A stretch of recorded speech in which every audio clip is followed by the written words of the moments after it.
चलिए, तो टॉपलिंग हम लोग पढ़ रहे थे। तो टॉपलिंग का कॉन्सेप्ट हम लोग पिछले लेक्चर में समझ चुके हैं, ठीक है। और अगर आप लोग नहीं समझे होंगे, अभी पिछला लेक्चर नहीं देखोगे टॉपलिंग वाला, तो नीचे डिस्क्रिप्शन बॉक्स में आपको उसका लिंक मिल जाएगा, उस पर क्लिक करके आप देख लीजिएगा, ठीक है। और नीचे प्लेलिस्ट का भी आपको लिंक मिल जाएगा जिसमें पूरा रोटेशनल मोशन कवर है, ठीक है। करीब 53 to 55 वीडियोज़ के अप्रॉक्सीमेटली बन रहे हैं, ठीक। आगे और भी बनेंगे, क्वेश्चंस मैंने कुछ डाले रखे हैं, ठीक। अगर ये कॉन्सेप्ट टॉपलिंग का लास्ट उसका एक तरह से टॉपिक है, तो पूरा जेईई मेंस, एडवांस, नीट सबके लिए पूरा रोटेशनल मैकेनिक्स का पूरा चैप्टर कवर है, ठीक है। आप उसको जरूर देखिए, दिक्कत हो तो 2-3 बार देखिए, और ना समझ में आए तो कमेंट बॉक्स खुला हुआ है, बेहिचक पूछिए, मैं फिर से कोई वीडियो बना के उस पर डाल दूंगा, ठीक है। Don't hesitate please. तो आइए, टॉपलिंग में हम लोग बोले थे पिछले लेक्चर में हम लोग एक रेक्टेंगुलर बॉडी का लिए थे। अब थोड़ा सा रेगुलर शेप्स का देखते हैं, जैसे 1-2 देखते हैं हम लोग। जैसे मान लीजिए कोई ऐसे है, कोई इक्विलेटरल ट्रायंगुलर क्रॉस सेक्शन, कोई प्रिज्म टाइप है, और ये लेंथ L है सबका, ठीक। क्लियर है। और मास तो अपना वही है, ठीक। तो हम लोगों को क्या निकालना है भाई, F मिनिमम, ये रफ है F मिनिमम, फिर उस F के कॉरस्पॉन्डिंग म्यू मिनिमम, ठीक है।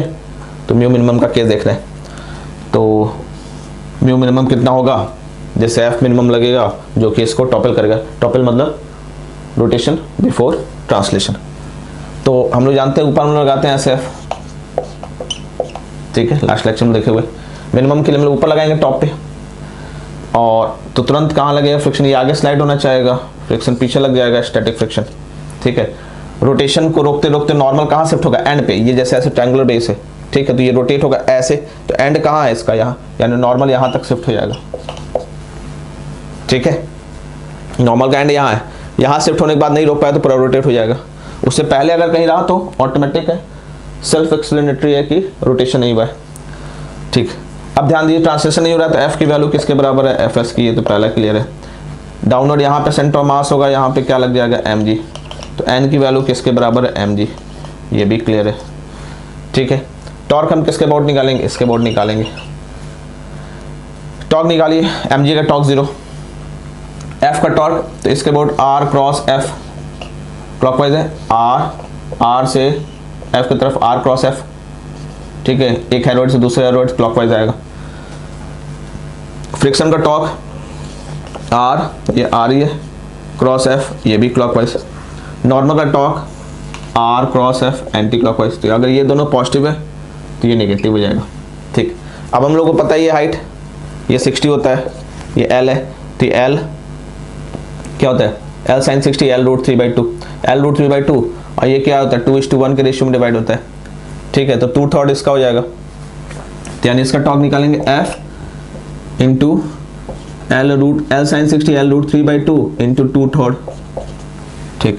प्लस फ्रिक्शन का टॉर्क भी क्लॉकवाइज है, प्लस है, ये वाला 1/3, तो 1/3 क्या है, L root 3/2 into 1/3, minus normal का टॉर्क ये वाला, ये L/2 हो जाएगा ना, ये डिस्टेंस कितना है, परपेंडिकुलर डिस्टेंस L/2, तो नॉर्मल इंटू L/2, ये ग्रेटर देन क्या रहेगा तुम्हारा, पॉजिटिव मिलना चाहिए, रोटेट कर जाना चाहिए, और किधर पॉजिटिव इधर, ठीक है।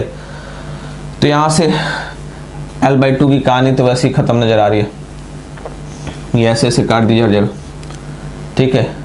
ये आ जाएगा 2F/√3 प्लस ये भी F ही है, F है, ट्रांसलेशन नहीं हो रहा है, ठीक। तो क्या हो जाएगा, F/√3 माइनस या ग्रेटर इक्वल टू n की वैल्यू क्या है, mg, तो ये कितना हो जाएगा तुम्हारा, F√3 हो जाएगा 2 + 1, 3F/√3 greater equal to mg, तो F√3, तो F की वैल्यू क्या हो जाएगा, mg/√3, ठीक है। यही फ्रिक्शन है,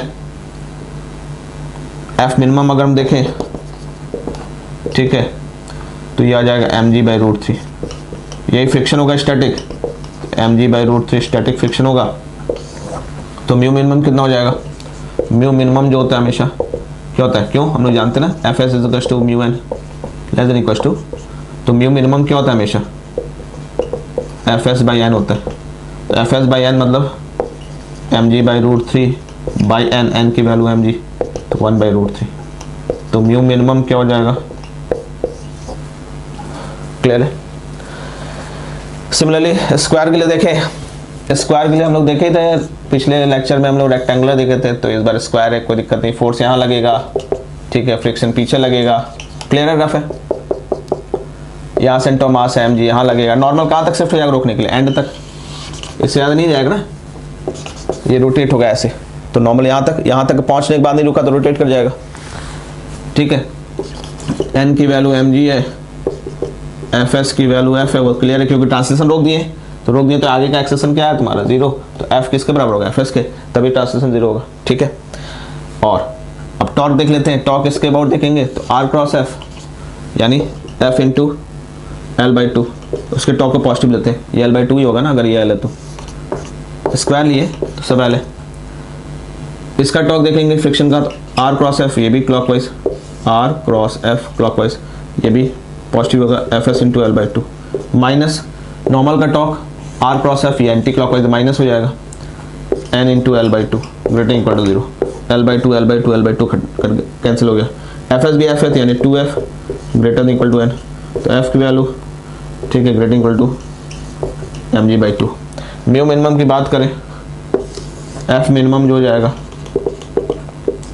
mg/2, fs भी mg/2, म्यू मिनिमम fs/n, ठीक है, यानी 1/2, तो ये म्यू मिनिमम हो गया इस केस में, ठीक है, क्लियर है,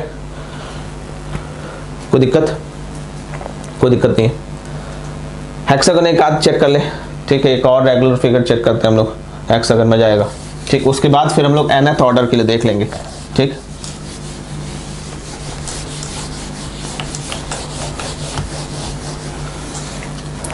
हेक्सागन के लिए ले ले, ऐसा ले ले, कुछ बेस अच्छा बना दे, ऐसे बेस बना दे, ठीक है, पॉइंटेड बेस तो कोई मतलब नहीं, ऐसे, और ये सरफेस है, ठीक है, ये लेंथ है, सब एल है, रेगुलर हेक्सागन है, यहाँ पे सेंटर मास mg ऐसे लगेगा, टॉप कहाँ है, यहाँ पे ऐसे f लगेगा, फ्रिक्शन किधर लग जाएगा, पीछे, f की वैल्यू fs, क्योंकि ट्रांसलेशन करना नहीं है, रोटेशन करना है, टॉपलिंग का मतलब ये है, एक्सेशन 0, ठीक है, क्योंकि रोटेट बिफोर स्लाइड होना नहीं है, स्लाइड को रोकना है, तो फ्रिक्शन सफिशिएंट है। नॉर्मल कहाँ शिफ्ट होगा, रोटेट कर रहा है तो ये ऐसे उठ रहा है, तो नॉर्मल कहाँ शिफ्ट होगा, ये ऐसे उठ रहा है, तो नॉर्मल लास्ट यहाँ तक शिफ्ट होगा, वो मत, जब ये आगे आ जाएगा ये मत सोचना कि यहाँ शिफ्ट होगा, क्योंकि ये आ गया जब कांटेक्ट में आएगा, ये ऐसे यहाँ यहीं तक कांटेक्ट में, लास्ट कांटेक्ट हमारा अभी जो इस इंस्टेंट पे, आगे वाले जो ऐसे वाले कांटेक्ट में जब ये ऐसे गिरेगा तो रोटेशन हो ही गया, तो ये लास्ट वाला कांटेक्ट यहाँ तक, तो यहाँ मत सोच लेना, जो लास्ट कांटेक्ट होता है वही होता है हमारा, लास्ट कांटेक्ट यहाँ है, ठीक है, ये नॉर्मल है, ठीक है, रेगुलर फिगर ध्यान दीजिएगा, रेगुलर होता है तो ये दोनों पास करते हो वहीं से, कोई दिक्कत नहीं। खैर अब आइए सब एल है, तो इसके बाद टॉर्क देखते हैं, mg का टॉर्क 0, f का torque r cross f clockwise, fs का torque r cross f clockwise, normal का torque r cross f anti clockwise, ये दोनों अगर प्लस है तो ये वाला माइनस हो जाएगा, तो n की वैल्यू mg, ये भी क्लियर है, f इंटू ये वाला डिस्टेंस, ठीक है, ये वाला ध्यान दीजिए, ये l है, ये l है, तो ये वाला हाइट शायद l√3 होता है, क्योंकि ये 120 डिग्री है, तो ये वाला l√3 होगा, तो ये आधा हो जाएगा l√3/2, f into l√3/2 plus fs के लिए वही डिस्टेंस है l√3/2 माइनस नॉर्मल के लिए ये l है, ये l/2 हो जाएगा, ये डिस्टेंस क्या हो जाएगा, हाफ हो जाएगा इसका, ये l/2, ये l/2, तो ये l/2 ग्रेटर इक्वल टू, ठीक है, l/2 हर जगह कैंसिल आउट हो रहा है, ये हो जाएगा f√3√3, तो 2f√3 हो जाएगा, क्योंकि ये भी तो f ही है, ग्रेटर इक्वल टू n, तो f की ग्रेटर इक्वल टू mg/2√3, ठीक है, तो f मिनिमम यही हो जाएगा mg/2√3, ठीक है, तो म्यू मिनिमम क्या होता है, यही fs हो जाएगा, तो म्यू मिनिमम क्या होता है fs/n, ठीक है, mg/2√3 बाई n की वैल्यू mg यानी 1/2√3, ठीक है, ये म्यू मिनिमम हो गया, क्लियर है, ठीक है, तो ये तो कुछ फिगर देख लो, ठीक। अब आइए जैसे हम लोग ये देखा जाए कि अगर ये ध्यान दीजिएगा, स्क्वायर का 1/2 आया था म्यू मिनिमम, हेक्सागन का 1/2√3 आया था और ट्रायंगल का 1/√3, ठीक है। तो ये ध्यान में रहे। जैसे हम लोग आगे बढ़े ध्यान दीजिए, 1/√3, 1/2, 1/2√3, ठीक है। ये वैल्यू छोटी होती जा रही है, म्यू कम होती जा रहा है। यहाँ 1/√3 था, इससे छोटी वैल्यू ये, यानी ऐसे, और इससे छोटी वैल्यू 1/2√3, ठीक है। यानी जैसे सर रेगुलर पॉलीगॉन का साइज बढ़ते जा रहा है, म्यू मिनिमम कम होते जा रहा है, कॉरस्पॉन्डिंगली एफ भी कम होते जा रहा है, ठीक। अब कोई हम लोग ऐसे nth मतलब साइड्स का कोई पॉलीगॉन देखेंगे, रेगुलर पॉलीगॉन, ठीक, उसमें देखेंगे कि एफ मिनिमम और म्यू मिनिमम क्या है। क्लियर, वो चीज़ समझ में आएगा हम लोग को, ध्यान दीजिए, ठीक। अगर एक चीज़ ध्यान दीजिएगा, ऑड नंबर का है, जैसे ऑड ये ट्रायंगल होता है, तो जब हाइट होगा तो वो जो टॉप होगा एपेक्स होगा पॉइंटेड होगा, इवन होगा तो एपेक्स पॉइंटेड नहीं होगा, जैसे हेक्सागन में भी था, ठीक है। एपेक्स ऐसे रहेगा, ठीक। ऑड रहेगा जैसे पेंटागन है, ऑड नंबर रहेगा तो पॉइंटेड रहेगा एपेक्स, ठीक है। इवन रहेगा तो पॉइंटेड नहीं रहेगा, ये चीज़ ध्यान दीजिएगा, ये फायदा करेगा आपको, ठीक है। क्लियर है। आइए थोड़ा सा देखा जाए कि जैसे अगर हम लोग लेते हैं एन साइडेड रेगुलर पॉलीगॉन है,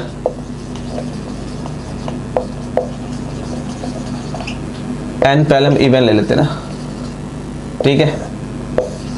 क्लियर है, कोई दिक्कत?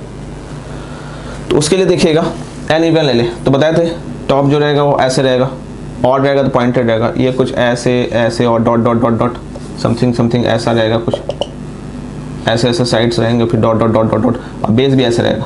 बेस तो सबका क्या ऐसे रहना है, एल ले लेते हैं, साइड लेंथ क्या ले लेते हैं, सब एल रेगुलर है, ठीक है। यहाँ कहीं सेंटर ऑफ मास होगा। एक चीज़ और, जैसे इवन वाले के लिए आपको जो सेंटर ऑफ मास होगा तो बेस और ये दोनों इक्विडिस्टेंट होंगे, ये जितना होगा उतना ये, चाहे था हेक्सागन में भी देख लीजिए, ठीक है, ये और ये बराबर है। पर ऑड में नहीं, ये 2/3 था, ये 1/3 है, पेंटागन में भी ऐसा नहीं होगा, ठीक है। तो ऑड में ये सेम नहीं रहेंगे सेंटर मास, इवन वाले में सेम रहेंगे। फिलहाल ये मान लेते हैं ऐसे कुछ होगा, ठीक, ऐसा। यहाँ डाउनवर्ड mg होगा, यहाँ टॉप पे ऐसे f लगेगा, टॉप है ना एपेक्स, ठीक, ऐसे लगेगा। पीछे यहाँ फ्रिक्शन लग जाएगा, f की वैल्यू fs, पहला इक्वेशन। नॉर्मल यहाँ पास करेगा, एंड यही ना है, ये कॉन्टैक्ट का पहला एंड एकदम यहाँ है, बाकी इसके नहीं देखना है, ये वाला यहाँ से पास करेगा नॉर्मल। नॉर्मल किसके बराबर होगा, mg के, ठीक है। नॉर्मल mg के बराबर होगा। क्लियर है। अब हम लोग को देखना है कि क्या डिस्टेंस आएगा, ठीक है। ध्यान दीजिए, हम लोग को ये निकालना होगा ना, टॉप निकालना होगा, ठीक है। अगर ये डिस्टेंस मान लीजिए r क्रॉस f, इसका टॉप क्लॉकवाइज, r ऐसे, r cross f clockwise, fs का टॉप देखेंगे तो यहाँ से देखेंगे r क्रॉस f क्लॉकवाइज, और नॉर्मल का देखेंगे r cross f anti clockwise. अगर ये दोनों प्लस है तो ये माइनस होगा। ये जो डिस्टेंस होगा वही ये डिस्टेंस होगा, और ये डिस्टेंस हम लोग पता है, ये l लिए हुए, तो ये मिड पॉइंट से पास करना, ये एंड होगा, तो ये l/2 हो जाएगा। तो नॉर्मल का तो हम लोग को ये डिस्टेंस पता है, हम लोग को ये निकालना है। तो हम लोग क्या कर ले, इसको ऐसे ज्वाइन कर दो, ठीक है। हम लोग को ये पता है ये l/2 है, ठीक है। ये एंगल पता है क्योंकि ये जो होगा एंगल बाइसेक्टर होगा, रेगुलर है तो ये एंगल बाइसेक्टर होगा, ठीक है। सेंटर से अगर आप ज्वाइन करोगे तो ये एंगल बाइसेक्ट करेगा, ठीक। ये वाला एंगल एक्सटीरियर एंगल हम लोग को पता होता है, ठीक है। कितने साइडेड है, n साइडेड है। एक्सटीरियर एंगल का सम हमेशा 360, सारी एक्सटीरियर एंगल का सम 360, 2π। तो एक एक्सटीरियर एंगल क्या होगा, सब इक्वल है तो 2π/n हो जाएगा, ठीक है। क्या हो जाएगा एक्सटीरियर एंगल, कोई भी एक, सबका सम 2π 360, तो एक जो होगा वो 360/n। तो अंदर वाला क्या हो जाएगा, पाई माइनस 2π/n। तो ये दोनों बाइसेक्टर है, ये बराबर होंगे। तो ये वाला अगर थीटा है तो थीटा की वैल्यू क्या हो जाएगी हमारी, पाई माइनस 2π/n/2, ठीक है। यानी कहने का मतलब π/2 माइनस π/n, ठीक है। तो ये डिस्टेंस निकल आएगा, ये l/2 है, ठीक है। तो l/2 10, या अगर हम ये डिस्टेंस r ले लेते हैं तो r की वैल्यू जो आ जाएगा हमारे पास, r की वैल्यू जो आ जाएगा L/2, ये बेस है तो perpendicular by base tan theta होता है, तो परपेंडिकुलर क्या हो जाएगा बेस tan थीटा, तो L/2 tan थीटा, ठीक है, यानी L/2 tan थीटा की वैल्यू क्या है π/2 माइनस π/n, तो हो जाएगा L/2 कॉट हो जाएगा ना 90 माइनस थीटा कॉट π/n, ठीक। तो टॉर्क निकालो, ये भी R होगा, तो इसका torque R cross F clockwise F into R plus Fs, ये भी डिस्टेंस R होगा, माइनस नॉर्मल का एंटी क्लॉकवाइज, ये डिस्टेंस L/2 है, ये L है, ये L/2 क्योंकि ये मिड पॉइंट से ये mg पास करेगा, ये सेंटर ऑफ मास L/2 तो ग्रेटर इक्वल टू 0, ठीक है। R की वैल्यू हम लोग को पता ही है, तो ये भी F क्योंकि दोनों की वैल्यू सेम है, तो क्या हो जाएगा 2FR, R की वैल्यू क्या है L/2 cot π/n minus n की वैल्यू क्या है mg L/2 greater equal to 0, तो L/2 कट गया, तो F की वैल्यू किसके बराबर हो गई mg/2 cot π/n, ये इवन वाले के लिए निकाल है, n इवन है, ध्यान दीजिएगा, n दिमाग बैठा लीजिए, इवन है, ठीक है, n इवन है, तो F मिनिमम की वैल्यू क्या आ गई, F मिनिमम की वैल्यू आ गई mg/2 cot π/n, ठीक है। चाहो तो स्क्वायर वाले रख दो, रख के देख लो, ठीक है। स्क्वायर के लिए n की वैल्यू कितना है 4 है, ठीक है, π/4 रखो तो cot π/4 की वैल्यू 1, तो mg/2 वेरीफाई कर रहे हैं ना, ठीक है। हेक्सागन के लिए रखोगे, हेक्सागन के लिए mg/2√3 आया था, हेक्सागन के लिए n की value 6, π/6 cot π/6 cot 30 degree, cot 30 degree की वैल्यू कितनी होती है √3, तो mg/2√3, ठीक है। यहाँ रखो, देखो स्क्वायर के लिए रखेंगे तो स्क्वायर के लिए 4 है, n की वैल्यू 4 रखो, इवन वाले के लिए रखना है रखो ना, ऑड वाले नहीं, इवन, ठीक है। तो क्या हो जाएगा, अगर n की वैल्यू 4 रखोगे तो cot π/4 की वैल्यू 45, यानी cot 45 की वैल्यू 1, ठीक है, तो mg/2 1 हो जाएगा, तो mg/2। 6 के लिए रखोगे तो π/6 cot π/6 cot 30 डिग्री √3, यानी mg/2√3 हेक्सागन के लिए, ठीक है। म्यू मिनिमम निकालना है तो म्यू मिनिमम कर सकते हो यहाँ से, तो Fs भी यही हो जाएगा, mg/2 cot π/n, mu minimum कितना होता है हमेशा Fs/n होता है, यानी mg/2 cot π/n by mg, तो mg कट गया तो 1/2 cot π/n, हम बार बार कॉट लेके चलो, ऊपर भेज दो इसको, 10 1/2 10 π/n, ठीक है, ये म्यू मिनिमम हो गया, ठीक है, क्लियर है। अब आ जाइए ऑड के लिए, पॉज करके नोट कर लीजिएगा, नोट करना होगा तो डायरेक्ट एक फॉर्मूला बना देना। ऑड के लिए आ जाइए,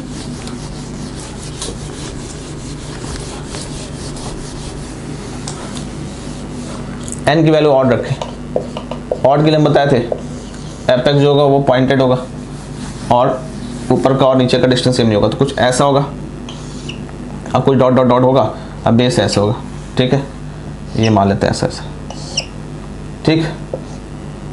बाकी का तो हमको नहीं पता ना, एन साइडेड है,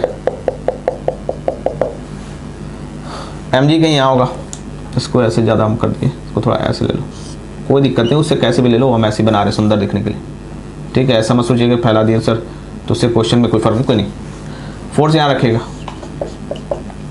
सेंटर ऑफ मास कहीं यहाँ पे होगा, ठीक है, डाउनवर्ड कहीं mg लगेगा यहाँ पे, फ्रिक्शन कहीं यहाँ लगेगा, f की वैल्यू fs के बराबर है, तो पहला क्लियर है, ठीक है। नॉर्मल कहाँ शिफ्ट होगा, एंड कहाँ है यहाँ पे, तो नॉर्मल है यहाँ शिफ्ट होगा, नॉर्मल तो डिस्टेंस हम लोग को पता है, नॉर्मल की वैल्यू mg है, ये सेकंड, नॉर्मल का डिस्टेंस बताइए L है, हमेशा मिड पॉइंट रहेगा, ठीक है,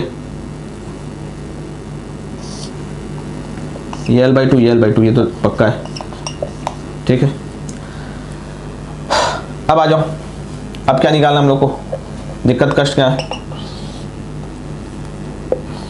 कष्ट निकालना क्या है, ये डिस्टेंस, टॉर्क निकालना हम लोग को, ये तो बाकी चीज़ें हम लोग को क्लियर, ट्रांसलेशन हम लोग 0 कर दिया, एक्सेशन 0 कर दिया, क्योंकि F किसके बराबर कर दिया Fs। अब रोटेशन देख रहा है, तो इसके बाद देखोगे R क्रॉस F, ये R1 होगा क्लॉकवाइज, इसका टॉर्क देखोगे फ्रिक्शन का, ये R ऐसे होगा, यहाँ से यहाँ R, आर का डायरेक्शन इधर, आर क्रॉस एफ, ये भी क्लॉकवाइज, और normal torque R cross F anti clockwise, तो ये प्लस ये माइनस। इसका तो डिस्टेंस भी पता है L/2, क्योंकि L है, ये सेंटर से पास करेगा ऑब्वियस हर केस में, ट्रायंगल था तब भी यहाँ से बीच से पास करता डिवाइड किया था, ठीक है, तो ये डिवाइड करेगा हमेशा, तो L/2, ठीक। हम लोग को मेन ये निकालना है। ये ध्यान देना, एक चीज़ ध्यान देना कि सेंटर से सबका डिस्टेंस सेम होगा, ये जैसे ये डिस्टेंस ये, ठीक है, क्लियर है, कोई दिक्कत।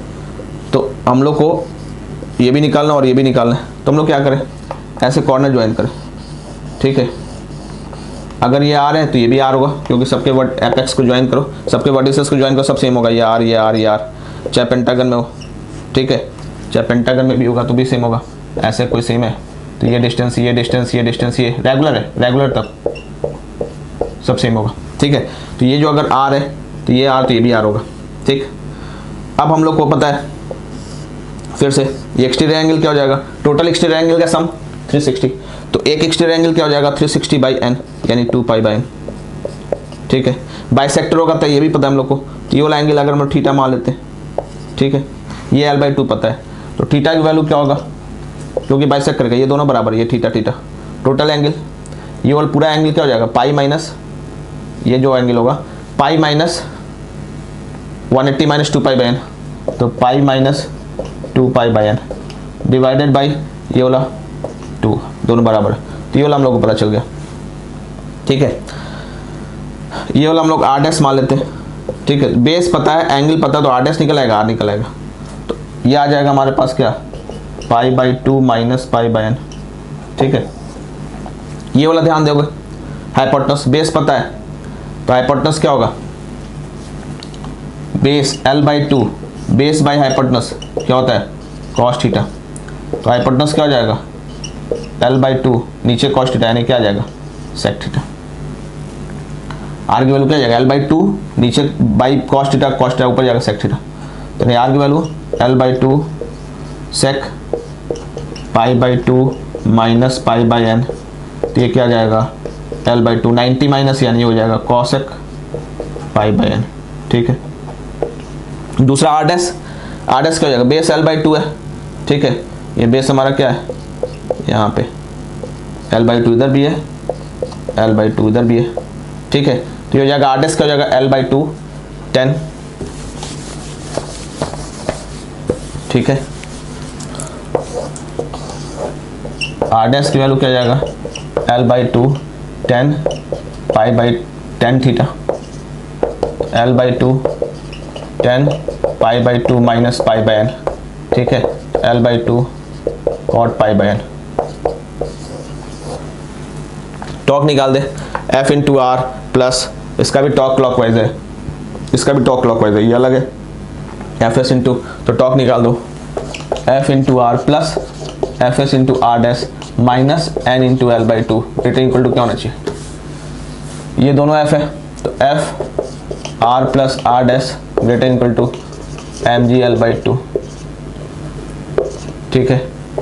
F R की वैल्यू क्या है L/2 cosec π/n plus R' की वैल्यू क्या है L/2 cot π/n greater equal to mg L/2 सब कट जाएगा, F की वैल्यू ग्रेटर इक्वल टू क्या आ जाएगा mg upon cosec π/n plus cot π/n, ठीक है, यानी F मिनिमम जो हो जाएगा वो क्या हो जाएगा mg upon cosec π/n plus cot π/n, ठीक है, कोई दिक्कत। आप चाहो तो इसको और मोड डिफाइन कर लो, F मिनिमम सॉल्व कर लो इसको, या 1/sin cos by sine, sign ऊपर चला गया, mg sin π/n 1 plus cos π/n, ठीक है। और चाहो तो इसको सॉल्व कर सकते हो, और सॉल्व करोगे तो n ऑड है, ऑड को लेके चले, ध्यान दीजिएगा। तो F मिनिमम की वैल्यू mg